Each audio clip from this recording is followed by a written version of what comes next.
Pemirsa masih bersama kami di Presisi Siang. Library of Congress, Perpustakaan dan Badan Kebudayaan Federal tertua di Amerika baru-baru ini ikut merayakan 75 tahun hubungan diplomatik Indonesia-Amerika dengan memamerkan sejumlah koleksi langka Indonesia. Berikut laporan jurnalis dari tim VOA. Dua penari senior ini dengan gemulai menampilkan tari golek membuka pameran koleksi langka Indonesia di Library of Congress, Washington, D.C. Salah seorang penari adalah Claire Selgin Wolfowitz, antropolog Amerika yang sejak awal tahun 60-an memusatkan perhatian pada Indonesia. I'm so proud of the U.S. because the U.S. was the first country to recognize Republic of Indonesia. And I hope that, there can be a good, close relationship all the time. Why not? Lebih dari 100 pengunjung dan tamu termasuk perwakilan Kongres AS, akademisi, peneliti dan warga memadati perpustakaan dan badan kebudayaan tertua Amerika ini untuk melihat langsung sejumlah koleksi langka yang sangat jarang dipertunjukkan bagi publik. Misalnya salinan babat Tanah Jawi tahun 1861 atau naskah-naskah Batak yang ditulis di kulit kayu koleksi tahun 1870 yang jika diamati ternyata merupakan resep makanan. Direktur Koleksi Umum dan Internasional Library of Congress, Eugene Flanagan, dalam pidatonya saat membuka acara ini mengatakan, pameran ini mencerminkan hubungan panjang antara Library of Congress dan Indonesia.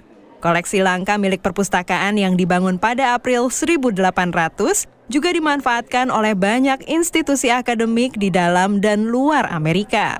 Kuasa usaha AD Interim KBRI Washington DC, Ida Bagus Made Bimantara, menyampaikan rasa terima kasih kepada Library of Congress yang dengan tekun mengumpulkan dan merawat koleksi langka Indonesia ini. Kalau misalnya kita mau melakukan riset mengenai apapun di Library of Congress termasuk mengenai Indonesia, kita bisa daftar ke sini dan duduk di sini, cari buku, cari film, cari rekaman audio dan lain-lain mengenai Indonesia, itu bisa. Sementara itu, Direktur Kantor Pers dan Diplomasi Publik Biro Urusan Asia Timur dan Pasifik Sarah Matthews memuji pameran ini. Menurutnya, hubungan diplomatik tidak saja dijalin antar pemerintahan, tapi juga individu. Relationships aren't just about governments, but they're about people connecting with each other. And the Library of Congress and the Embassy of Indonesia have done a great job creating that partnership in a way that honors the history and the culture of our relationship and connects with people on an emotional and personal level. Sarah juga menegaskan komitmen Deplu AS untuk memastikan kerjasama erat dengan Indonesia dalam mengatasi tantangan baru di abad ke-21. Dari Washington DC, tim VOA. Pemirsa, diplomasi kuliner kerap digunakan dalam mempromosikan Indonesia di luar negeri termasuk di Amerika Serikat. Batik restoran yang menjanjikan kuliner Indonesia dan Malaysia di Rego Park, Queens, New York menjadi pilihan warga Amerika Serikat dari berbagai restoran yang menyajikan beragam kuliner lainnya. Dan berikut kita simak laporan selengkapnya dari jurnalis VOA. Halo. Yang ini Malaysian side, ini semua prepnya di sebelah sini. Terus ini Indonesian side. So, ini telur kare, ada kale. Ini orek-orek tahu tempe. Ini ayam buat pangsit mie untuk mie ayam. Berangkat dari kecintaan Joanna Cravinho terhadap Indonesia dan berbekal pengalamannya mengelola bisnis catering di Surabaya selama 21 tahun, ia merintis bisnis restoran awal tahun ini. Cuisine is of course one of the best way to connect. So the key here is the connection. On the opening of this very nice restaurant, I think the name that you chose, Batik, is a testament of your spirit, your attachment to our home country of both Malaysia and Indonesia.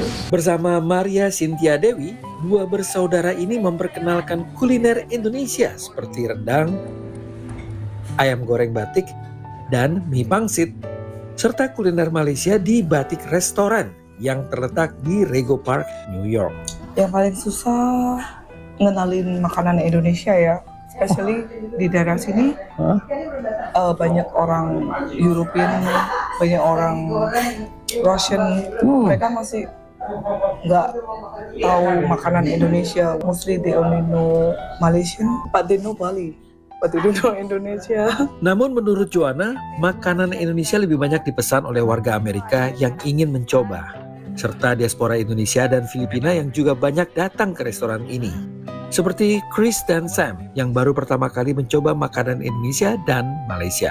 It's pretty good. Like, it's more diverse now. Like have more choices. I think the taste, the spice. Like it has more flavor into it. It's like like mix of Malaysian, Thai, but it tastes good, guys. Just come and check it out. Beberapa pejabat negara dari Indonesia juga sempat mampir ke Batik Restoran. Salah satunya Sandiaga Uno, Menteri Pariwisata dan Ekonomi Kreatif yang mendukung upaya para diaspora memperkenalkan Indonesia di Amerika. Kita ingin diaspora kita aktif mempromosikan produk ekonomi kreatif terbaik kita, yaitu kuliner Indonesia. Kita harapkan nanti juga bisa bekerja sama untuk mempromosikan destinasi wisata di Indonesia. Jadi sesuai dengan apa misinya Pak Sandiaga Uno, itu Spice Up the World. Jadi kita mengikuti dengan tema itu, kita berharap bahwa makanan Indonesia yang masih susah untuk dikenal dan tidak dikenal masyarakat bisa diterima oleh semua kalangan. Mendapatkan ulasan bagus dari pelanggan menjadi salah satu target dari Batik Restoran. Kita train, kita punya server sebaik-baiknya, kita punya chef sebaik-baiknya, bahwa kita bagaimanapun di Amerika adalah customer is number one. Dari Rego Park, New York, Naratama, Nia Iman Santoso, VOA. Pemirsa, sebagai ujung tombak Polres Palopo yang bersentuhan langsung oleh warga, Aibtu Ruslan selaku Babin Kamtibmas kerap membantu masyarakat di bidang sosial serta keagamaan. Informasinya akan kami hadirkan setelah jeda berikut ini.